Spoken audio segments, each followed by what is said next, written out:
Chicken biryani తినాలని ఉందా? చాలా ప్రాసెస్ అమ్మో! నా వల్ల కాదు అనిపిస్తాందా?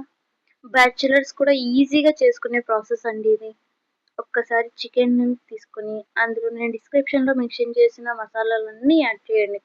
యాడ్ చేసాక ఒక 10 మినిట్స్ అలా పక్కన పెట్టుకొని, ఆ గ్యాప్‌లో పచ్చిమిర్చి, ఉల్లిపాయలు కట్ చేసుకున్నవి, ఫ్రైడ్ ఆనియన్స్ చేసుకోండి.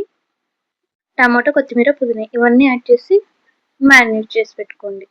ఆయిల్‌లో నెయ్యి వేసేసి మంచిగా హీట్ అయ్యాక స్పైసెస్ అన్నీ యాడ్ చేసి మనం ముందుగానే మ్యారినేట్ చేసి పెట్టుకున్న చికెన్ని యాడ్ చేయండి. యాడ్ చేసి జస్ట్ వాటర్ వేయాల్సిన అవసరం లేదు. దాంట్లోనే ఉడుకుతూ ఉంటుంది. సో అప్పుడు క్లోజ్ చేసి పెట్టేయండి. ఒక 10-15 మినిట్స్‌లోనే చికెన్ రెడీ అయిపోతుంది. లాస్ట్‌లో లాస్ట్‌లో కొత్తిమీర, పుదీనా యాడ్ చేసుకొని బాయిల్ చేసుకోండి. ఒక్కసారి ట్రై చేసి కామెంట్ చేయండి. ఎలా ఉందో కన్ఫర్మ్ చేయండి. లైక్, షేర్, సబ్స్క్రైబ్ చేయడం మాత్రం మర్చిపోకండి.